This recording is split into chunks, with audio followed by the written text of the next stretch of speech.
Morning, Rabbi. Hello, everybody. Hello. Give you a little scenery in the back. Boker Tov, Rabbi.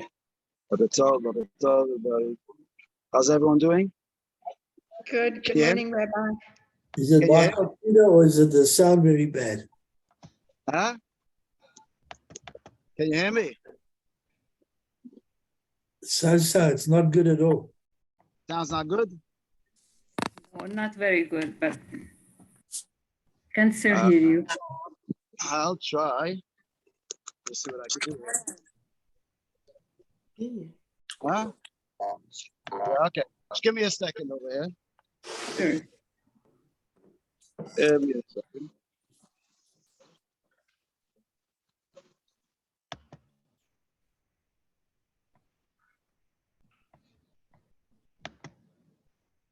Give me a moment here, guys. Yep. No improvement.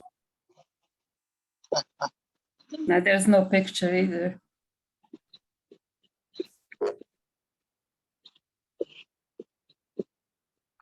Yeah.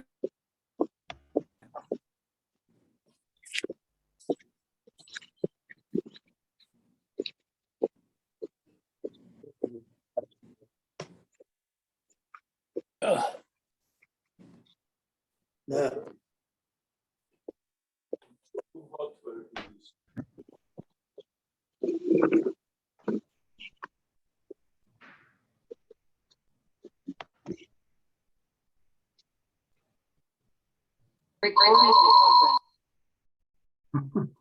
Hello? It sounds a little better. Can you hear me? I'm just gonna. Okay, give me a second.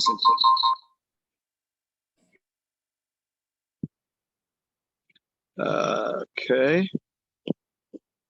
Can you guys hear me? Give me a thumbs up if you can hear me. How's the sound? Is better now?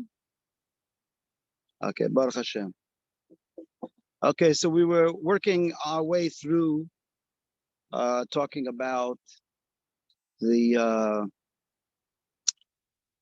very important days of creation. And we spoke about the first day, let there be light.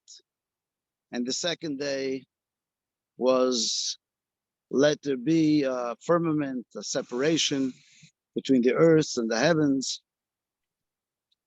And today, on the third day, we have within the earth itself, God separates the dry land and the wetlands. And God makes a covenant between the sea. So there was water everywhere. And God took the water away and created a dry land. And he made a beach. He made a place where the water and the dry land meet. And he made a covenant that the earth should never be submerged again in water by the sea. So the sea were entrusted not to override the dry land. But here we have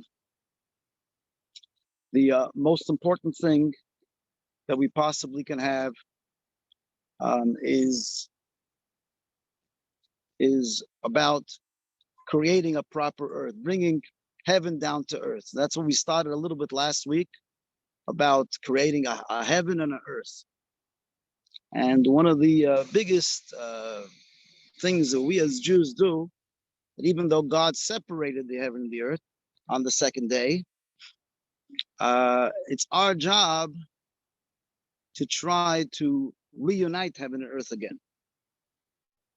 So even though there are these covenants between heaven and earth, this is heaven and that's earth, this is the sea, this is the dry land. But Hashem wants us to reconnect the heaven and earth. And that's how we live our lives today, is all about bringing down Hashem into the world, into the physical world, which we know is Vira B'Tachtainim. So even though God is up in the heavens and man is down on earth, it's us, the human being, especially the Jewish people, this is our mission statement. This is our job. This is what we need to accomplish, is to bring down the heavens down to earth, to try to bring good deeds and bring holiness into every aspect of the world. And that way we bring a little bit of that. We bring those two things which were separated on the second day. And that's why the second day it says, God doesn't say it was good. Because separation is not a good thing. But then when man starts to plant on earth and starts to work on the world and to change the world, that's the third day. It says that Hashem said, for it was good 2 times. If you look at it on a simple level, it looks like almost God forgot something on the second day. He forgot to say it, and it was good. When he separated the heaven and the earth, he separated the sky and the ground. Why didn't he say that was good? Every day he said it was good. On the third day, he said twice it was good. Why? Because that whole separation is not a good thing, separating heaven and earth. But when we reconnect it and we bring the heaven back down to earth, then we are actually bringing not just a single time it was good. God says it was very good. It was super good.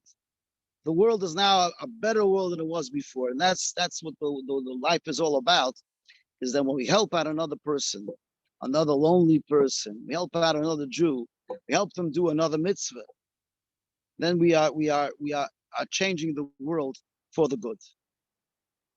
And then Hashem says, double kitov, 2 times kitov. You know, yesterday was the Chabad, it was the Yud Shvat, which commemorates 2 things. It commemorates the yard site of the previous Lubavitcher Rebbe, and it also commemorates the day that the present Rebbe, Menachem Mendel Schneerson, blessed memory, when he became Rebbe. And he said, when he became Rebbe, he said, my whole theme of my being a Rebbe is all about trying to bring heaven down to earth, to make a dira b'tachtonim, to bring the sky down to the earth. As you can see over here, we have a very nice sky over here. You can see the sky, very nice. And you can see over here we have the separation of the waters, different waters.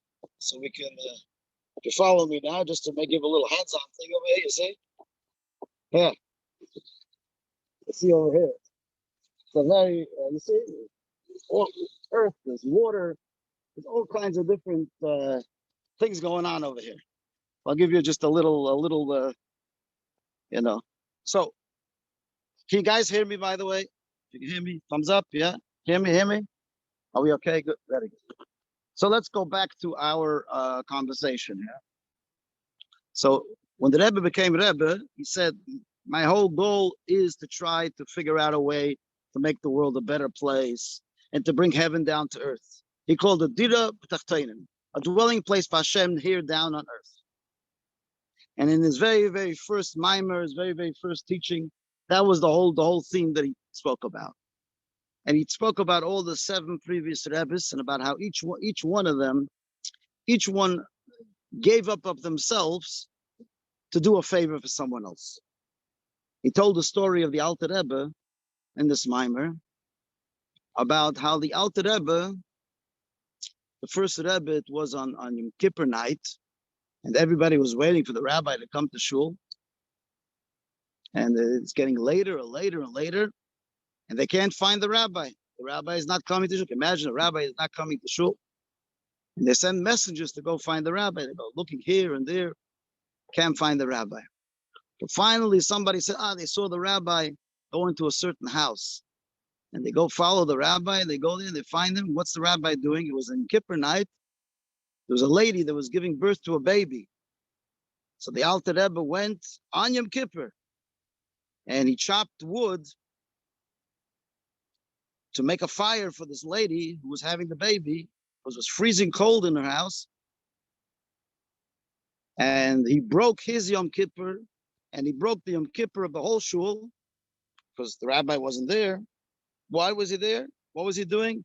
He was busy chopping wood for a kimputer, for a woman giving birth to a child. So the Rebbe said, this is the Alter Rebbe, the first Lubavitcher Rebbe, already showing that the whole purpose of this world, whatever we do, all the heavenly things it's not good enough just to be spiritual. A lot of people, they like to be spiritual. They like to be up in the heavens. But the whole goal is about bringing the spirituality down to this physical world, down here to the lowly world. How do we do that? By going ahead and doing someone else a favor. And that's why many people don't understand what's so spiritual about going to visit the sick, or helping somebody when they're down and out, or going to a shiva house. These are all seem like menial tasks compared to holy things like Shabbos and Yom Kippur and spiritual things that the Jewish people are involved with. The goal is to push it, to do a favor for someone else. And this is what he taught his Hasidim. A lot of the Hasidim, they went to Russia and to Ukraine, where it was very, very difficult and challenging. And many of them, the Jews didn't even know anything about Judaism there. But what were the rabbis busy doing? They were busy making sure that a person had a loaf of bread, had what to eat, they have what, you know what I mean? They have a normal life. You take care of the orphans, you take care of the widows, etc., etc. So this is what that's all about. So the night the Lubavitcher Rebbe became a Rebbe in 1950, this was in January 1950, it was Hasidim were waiting because it was January 1951. Previous Rebbe, Rabbi Yosef Yitzchak, passed away in 1950. So for a year, Chabad had no Rebbe. But the Hasidim kept on asking the Rebbe to become Rebbe again and again and again.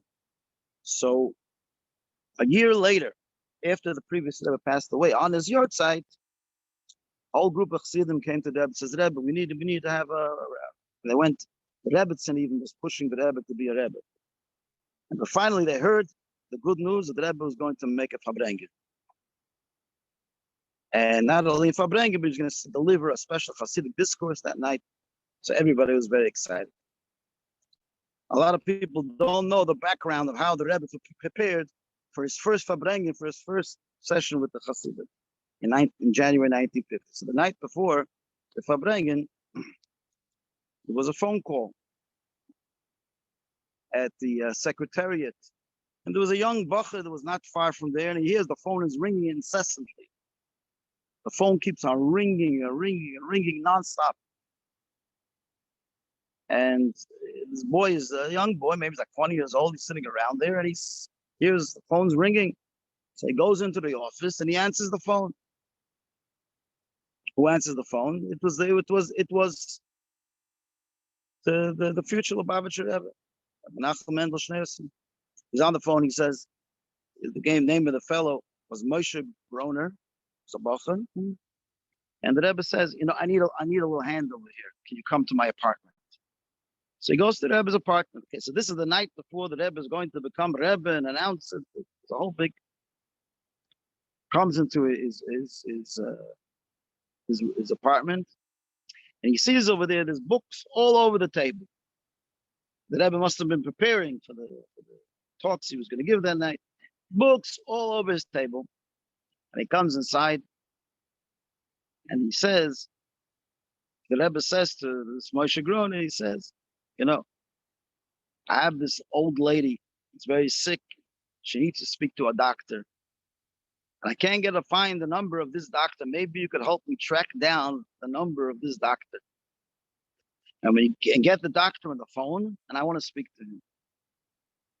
So the young boy, he went to the yellow pages. He looked, found the number, dialed the number, and he gave the Rebbe the number. And the Rebbe takes the phone and goes into the other room. But this young boy overhears what the Rebbe is doing, speaking to the doctor about this old lady.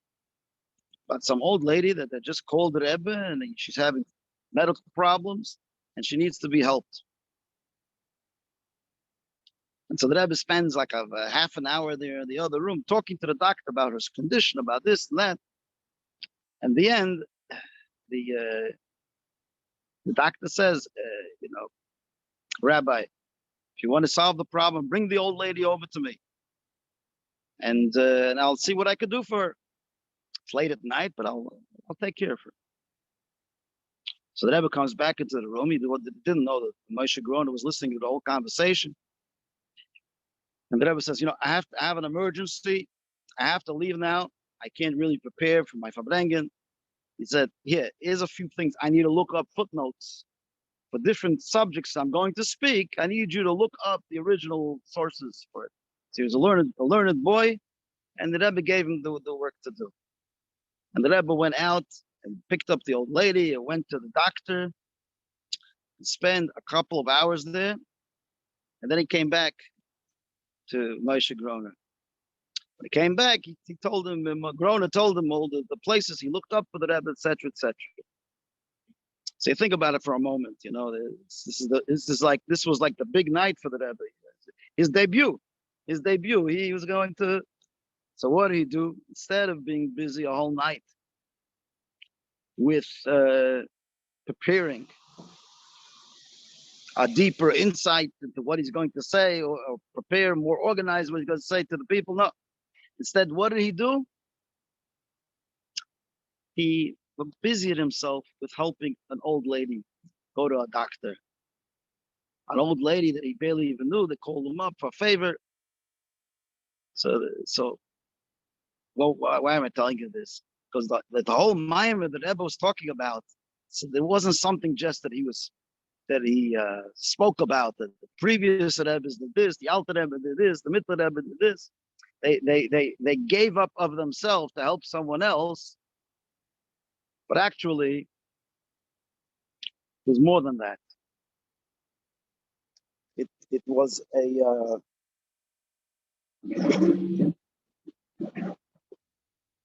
yeah. It's a little too hot over there. It was. The sun was baking on my head.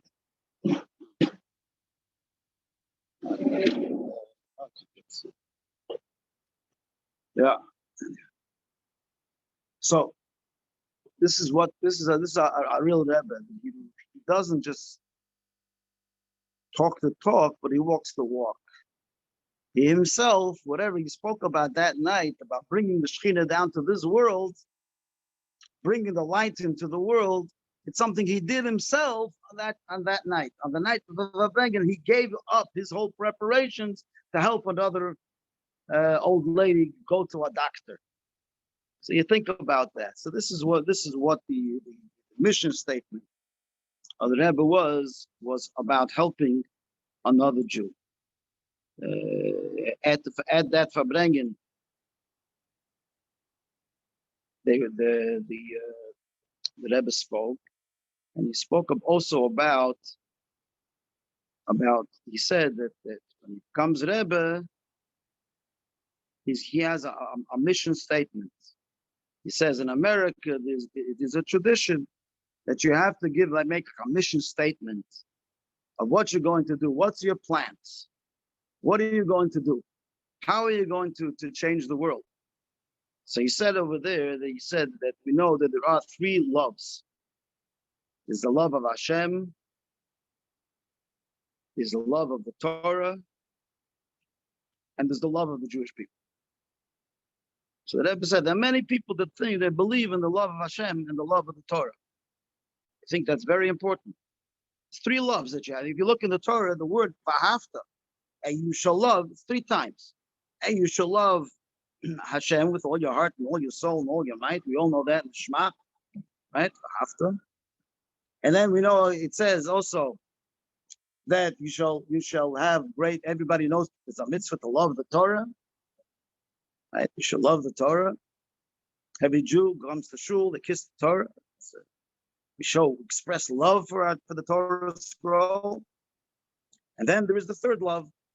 Love your fellow like yourself.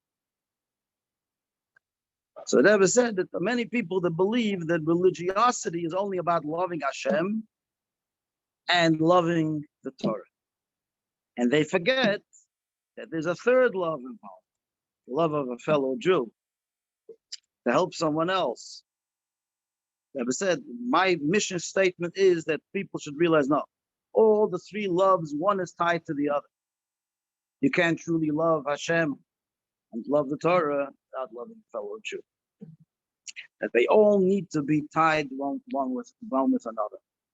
And this is what I said was the theme. What is loving a fellow Jew? It's about bringing Hashem down to this physical world, to bring him down to here.